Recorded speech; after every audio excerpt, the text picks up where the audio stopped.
This is going to be a very long and comprehensive guide on how to solo maps as a blue mage at level 70.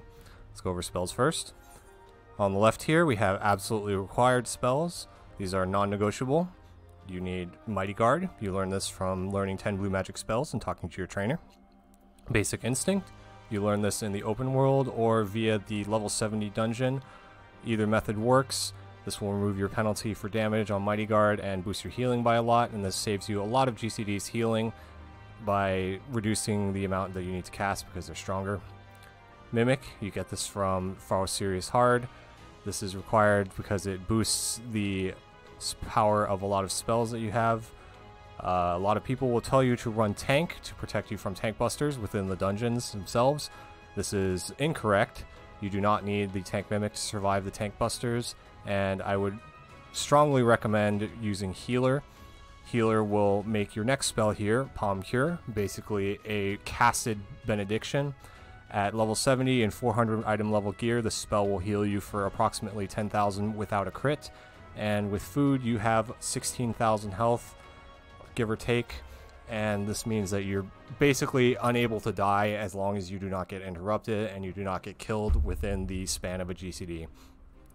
The other advantage of this is it costs 200 mana instead of White Wind's 1500, which is what you would be relying on if you were a tank mimic, because obviously if you're tank mimic, your Palm Cure will only heal for 100 potency instead of 500, making it completely useless.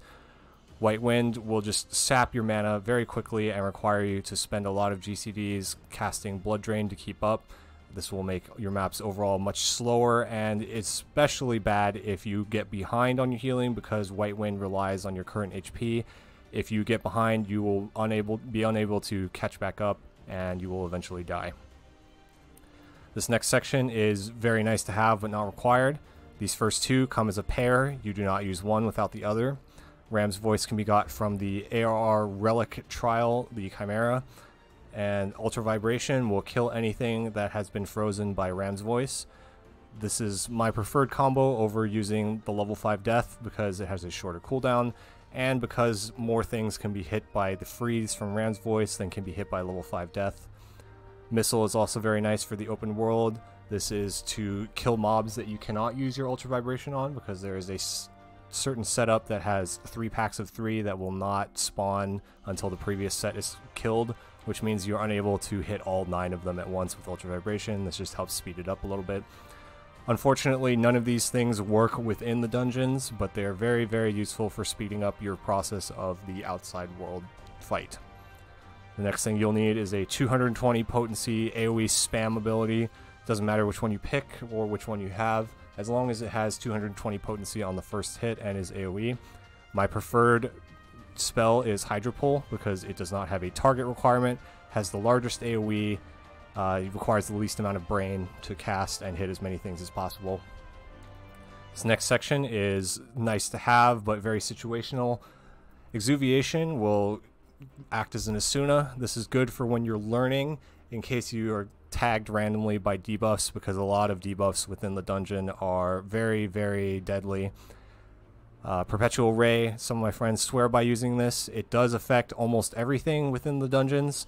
It does not work on the final boss on either version, but it is also a 220 potency spammer with the downside that the cast is longer than a GCD, which will result in overall lower DPS, but not by a whole lot.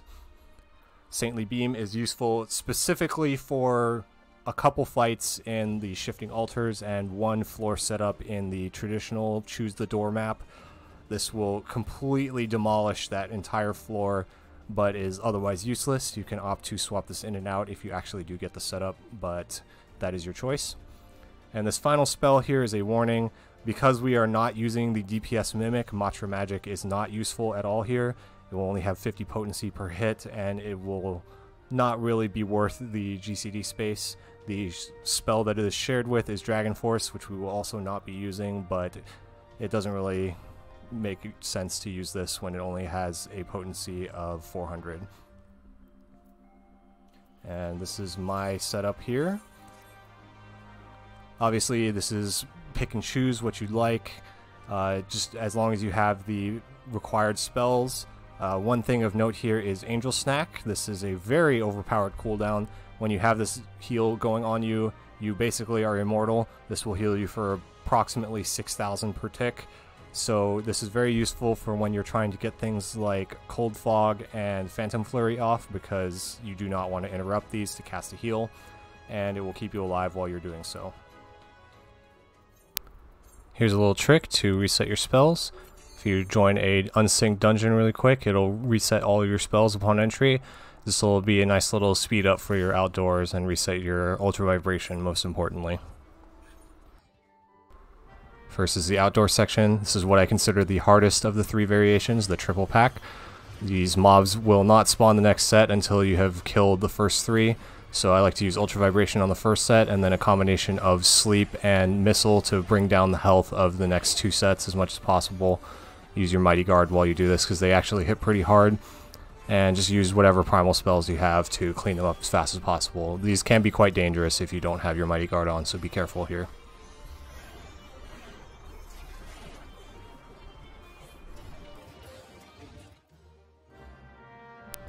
Next is the boss pack. This one's pretty easy. Use Missile to cause the ads to come out earlier because they spawn at set intervals of the boss's HP. Use Hydro Pull to bring them all in. You don't have to do this, you can just wait for them instead. Use Ram's Voice, and then use Ultra once they all spawn.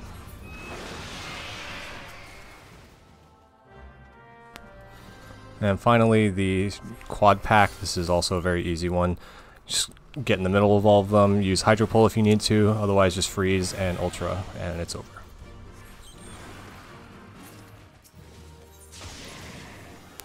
One last trick before we get started. This is what I call the step away technique. This is how we're going to get around using Tank Mimic, and we're going to use Healer instead. What happens here is the boss will use his Buster, but he will be slightly out of range for his auto attack.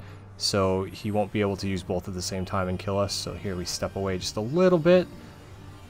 And you'll see that he uses his Buster still, but he does not immediately follow up with an auto attack because he's not close enough. First we're going to go through the roulette. A word of warning, while you're doing roulette, you want to do your absolute best to avoid aggroing the extra mobs like the Abrahamu. They will add in extra damage that can line up very poorly with tank busters, and it's very dangerous, so do your best to avoid hitting those. First, we have the Skatine. Bosses that do a tank buster early on will almost always do 2 auto attacks and then the buster, so be careful with your health. Make sure you're full health. The Tornado is a good opportunity on this boss to proc your Cold Fog. I would not use Chirp. Chirp will put you to sleep, and you'll have to wait for him to come slap you awake. This boss is kind of scary with these ads. You want to save burst for these because they do quite a bit of damage, and the boss will do his 2 AoEs and then do another tank buster, so you want to make sure that you kill all the ads before the tank buster happens, otherwise you'd be very dangerous. Next up here we have the Alter Beast. Now this boss does not have a tank buster, so he's fairly benign. Likes to spam his same abilities that he had in the Scala dungeon. The Claw is not a good place to get Cold Fog because it gives you a Vuln up. Same with the Tail Drive. I would just wait until he does the spin later on to use it. Otherwise, just wait for him to hopefully proc it with an auto attack. You can blow all your cooldowns early here. Eye of Fire is another reason that I like to use Hydro Pull. You don't have to face him. His ads are very easy to deal with because they are vulnerable to Saintly Beam, so if you have that, it's very good here. Unfortunately, you can't swap in and out like you can with the cages because you get put into combat immediately. Otherwise, fairly simple boss. If you have Saintly Beam, speeds it up a lot.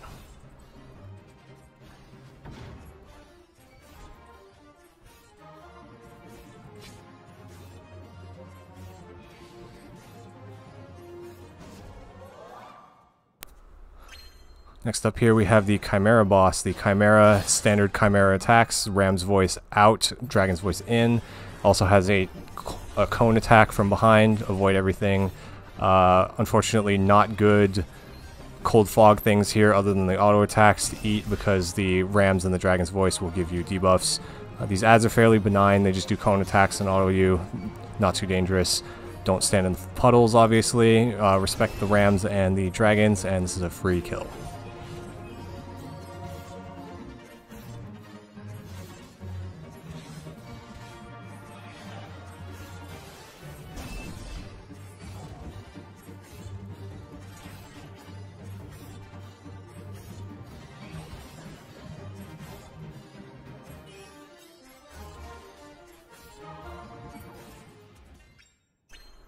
Next up here we have the Fenrir boss. This boss also does not have a Tankbuster.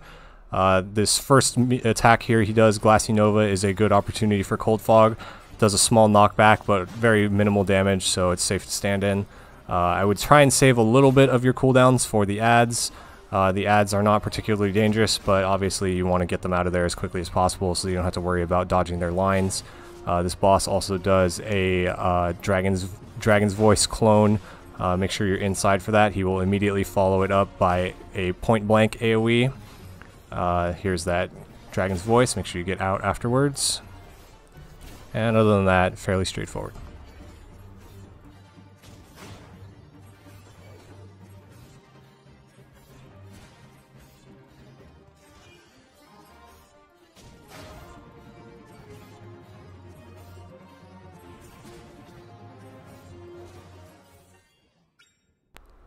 Next up is the Totem boss. This is another no Tankbuster boss. Does a lot of cones and circles. You can safely use most of your cooldowns here. I would keep a little bit of burst, but not all of it for the adds, because the adds do like to use line AoEs and it makes dodging more annoying. Wave of Malice is a good cold fog target here. It doesn't do too much damage. Whirl also works. It's up to you.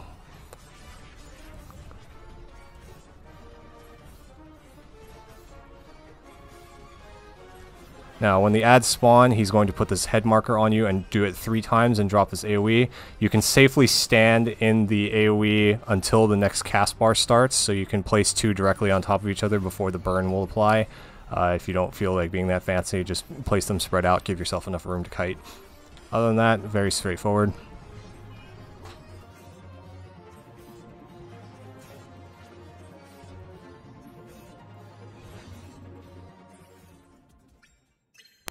The next boss we have here is the Dullahan. This is my favorite boss probably because he is undead. He also has a very scary Tankbuster because it is paired with a gap closer, which means you can't really use the step away technique. You just have to get really good at timing your heal. Alternatively, you can try using Gobskin if you're running into too many problems. Keep in mind that Gobskin does not have a upfront heal attached to it, so be careful with that. Here's the Tankbuster. He does knockback. And there's the double hit right there with the auto attack. It's very scary. Just make sure you have your food running. The adds are unfortunately not affected by Saintly Beam, so you're gonna have to kill them normally. I like to say burst for them because paired with the Tankbuster, it is very likely that you will die with the extra damage coming in.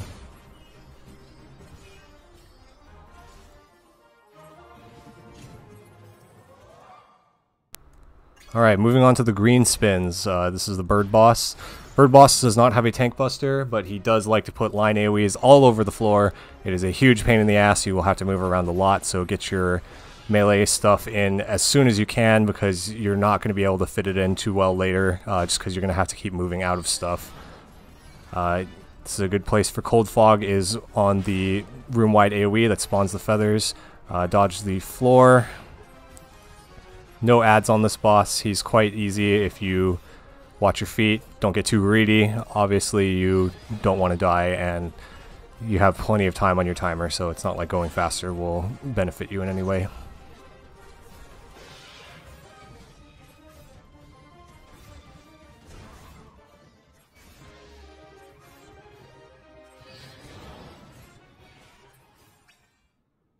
Next up here we have the old one. This is the first boss that has a ranged Tankbuster, which is actually very nice because you can pre-position out of range of his auto attacks to protect yourself from the auto attack double hit.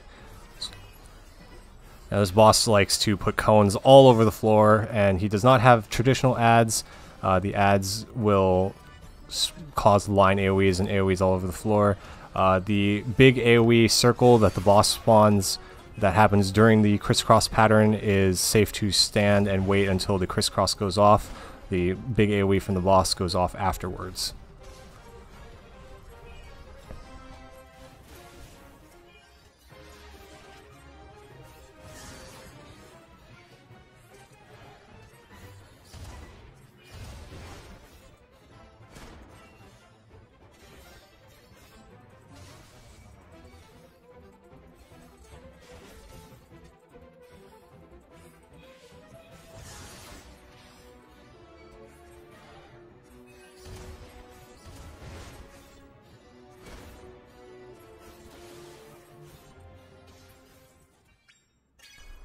Next up we have the Kelpie. Kelpie is another ranged Tankbuster boss.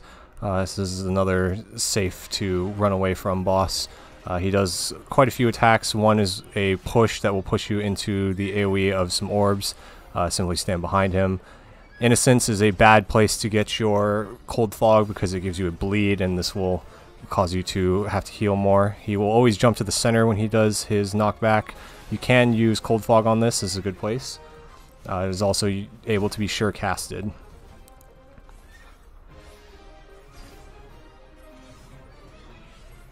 This is the get behind.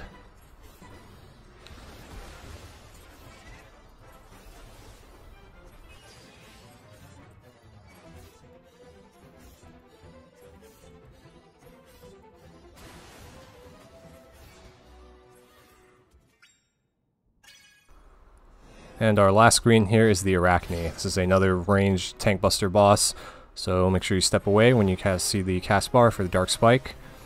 Now this boss also has a look away mechanic, which is very dangerous, so do not get greedy. Hydro Pull is another friend here. It does have a raid-wide AoE that is good for using Cold Fog on. And just be wary of the earthquakes that happen during implosion. There can be multiple of these at a time if you do too much DPS like you see here, so just be wary, watch your feet.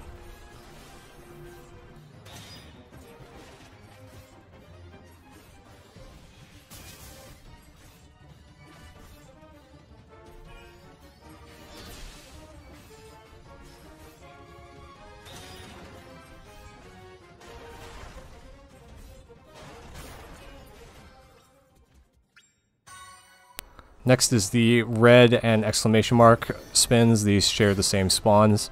First up here we have the fish. Now the fish is kind of weird. He has a tank buster and a point blank AoE that you need to run away from.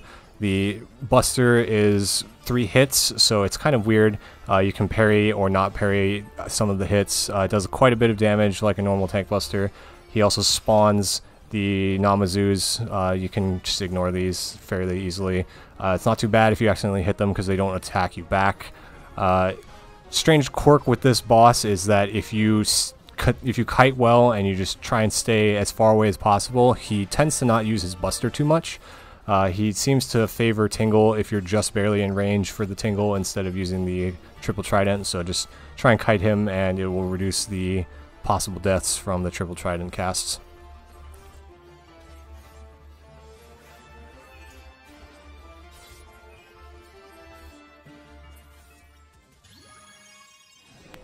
Now the other boss for the red and exclamation mark spins is the elephant. This is a very deadly boss.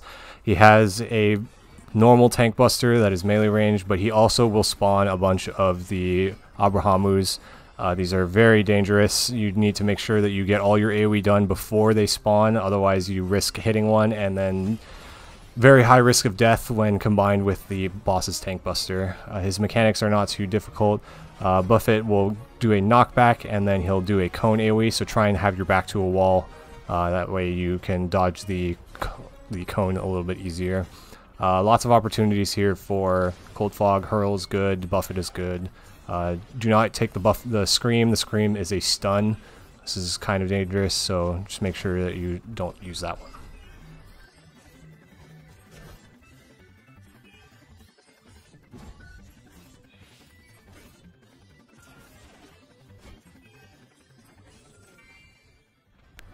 And the third boss here, we have the Mandragora. Now the Mandragora has a normal melee range tank buster. He also spawns adds at about 65%. This is very, very dangerous because he will immediately follow it up with another tank buster, so make sure that you save your burst for the adds. You want to get rid of these as quickly as possible. It's okay if you hit the altar crew. They'll just run around and do their thing. They won't try and hit you. But it's very imperative that you kill all of the actual adds from the boss, otherwise you are in danger of being one-shot by that buster combo. Leaf Blade is a good place to get your Cold Fog off. Try and do this early so that you can have all the AoE time to blow through all these adds as quickly as possible. There's the intrusion. After the adds phase is over, this boss is fairly tame. It's just that one pressure point right when the adds spawn that you need to be careful of, because it is a very tight window to heal yourself if you take that buster while there still adds up.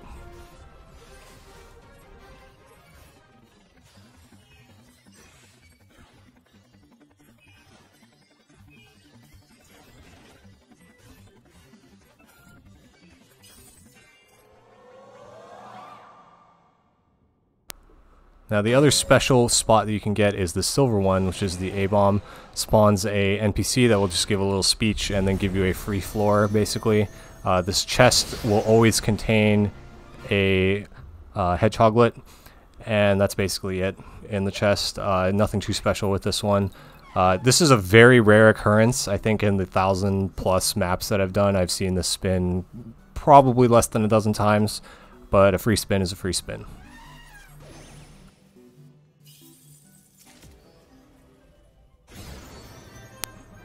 And finally we have the last boss. Now this boss has a few variations. They're all basically the same. They do have a buster that is melee range, but because his hitbox is so large, he has this weird habit of not really needing to be moved away from too much to cause the step away. Just keep that in mind, because his buster hits a little bit harder than every other buster. Just be careful.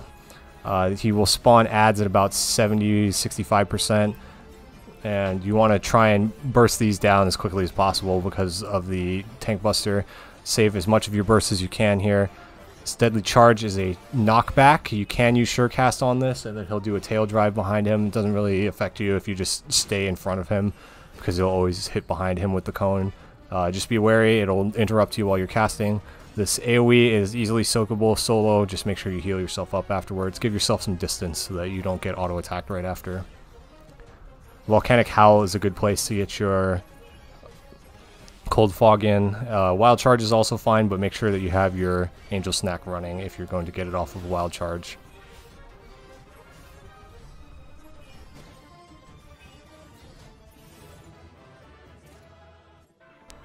Moving on to the traditional picket door. Now this first floor has a few variations. All the floors do, but this is the only one that really matters. These Halgais are a huge pain in the ass. They are ranged mobs, which means that if you stand in the same spot right where they spawn, you likely won't be able to get them all bunched up nicely to AoE. So what I do is I move to one side and then run through them, go to the other, and then they'll pile up towards the middle once they get to their maximum range.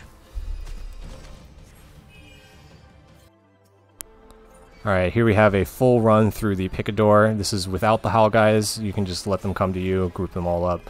Kick is very good here. The kicking part has no fall off damage, it's just the follow up part that does. I like to just ignore the additional spawns. They despawn fairly quickly if you don't touch them. None of them really drop anything of note, so I wouldn't bother killing them if you're only in this for the speed and the completions. This is what a free door looks like. It'll light up the path and make the door all shiny and rainbow. This is a guarantee. Even if you get the bait of it closing on you, it will always rainbow and let you through. Now the second floor is just 3 sets of 3. The next door will not open until you've killed at least 2 of the mobs. It's unfortunate you can't just get them all to spawn at the same time, just AoE everything down, but nothing to worry about here. These are very basic, they don't have any crazy mechanics or anything. Just make sure you keep yourself healthy and go through them as quickly as possible. I would try and save your big primal spells for the next floor if you can. You get a little more value out of them on the next floor because those mobs tend to last a little bit longer. You can also get more of them out of the cages at the same time.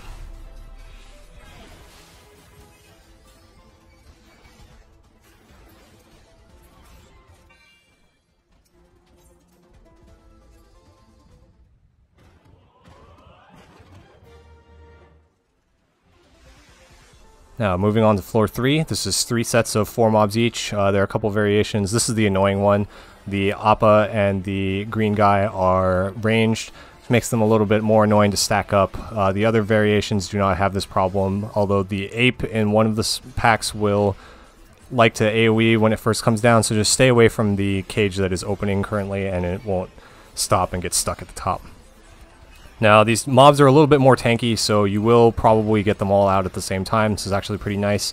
Get good value out of your primal spells here because you can hit 12 targets instead of just 4 at a time.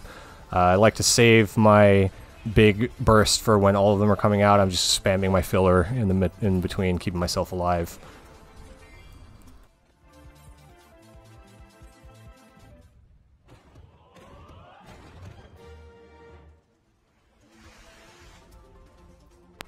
This fourth floor starts off with a boss. This is the boss that you want your Saintly Beam for, so if you see him in the cages, you can switch it in. Saintly Beam is extremely powerful on this floor because all of the mobs in this set are vulnerable to it.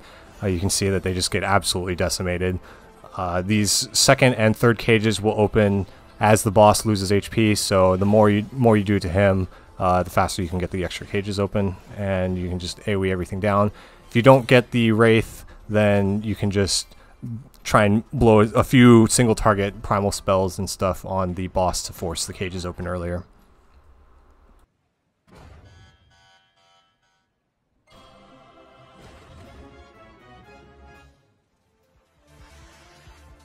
This fifth set is interesting. It starts off with a 3-pack of trash mobs that are all identical. The next pack that will open is 2 trash mobs and a mini boss. The mini boss does have some sort of mechanics, but they're usually not too much to worry about. The second cage will not open until you kill this first set. The third cage has another mini boss in it. The second mini boss will come out before you kill this second door, so don't blow all of your bursts, but you want to try and get some damage on this. The third cage monster has the most HP, so if you can, try and get your first hit from your spells on him before the fall off to get a little extra damage in. These are not too scary. Just keep your health up. Don't worry too much about targeting your main hits on the first guy.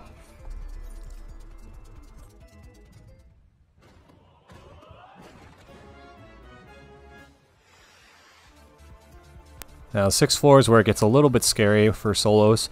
This is a mini boss and 2 trash mobs per pack. There are a few variations. This one's actually one of the easier ones because these don't really do anything special. They just do poison. There is a set that has some man traps in them. They like to knock you back, and it is extremely deadly when comboed with the auto attacks of the main boss. So just be very careful of your health. Try and stay at full as much as possible. Don't play chicken with the mobs. Another scary set is the ones that have the A rank from Yansa in them. They will do untelegraphed tank busters. They do a lot of damage, and you'll just notice that your health is missing quite quickly. So be very careful with those and just keep kiting. If you're kiting, they'll stay in place and you can just run away from them. They won't do anything too scary, but they'll catch you by surprise if you aren't paying attention.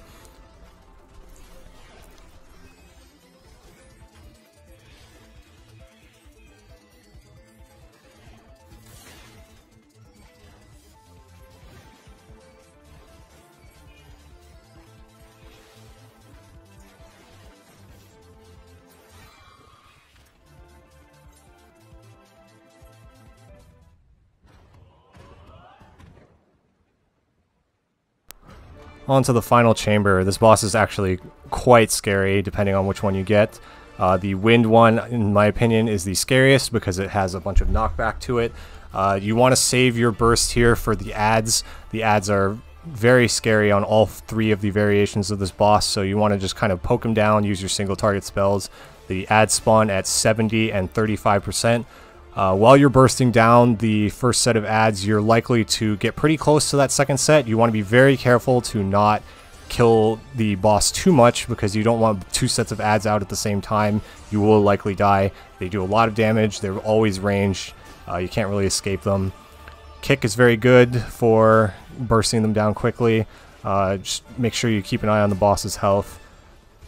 Angel Snack is very good in this part if you have it. If you don't, then just be careful. You're going to be spending a lot of time palm curing. This is where I would suggest having some sort of DOTs so that you can keep some damage going while you're keeping yourself alive. This is the scariest part of the dungeon. If you're doing the wind version, unfortunately, it's just very scary. Use your sure cast when you're low and keep yourself alive.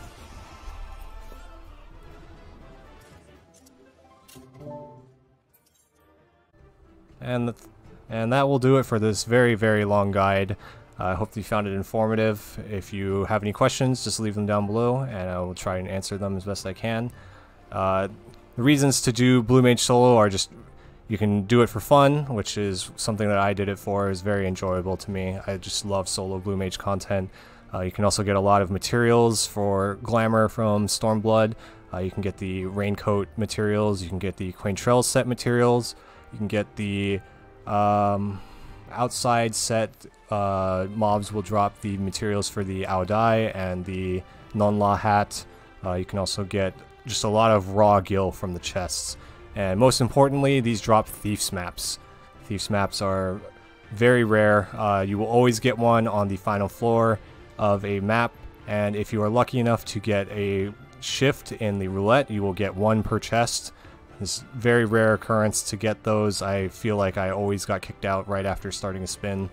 The best I did was a 4. Unfortunately, I was never able to get that 5 while I was farming for that achievement. So good luck, and yeah, thanks for watching.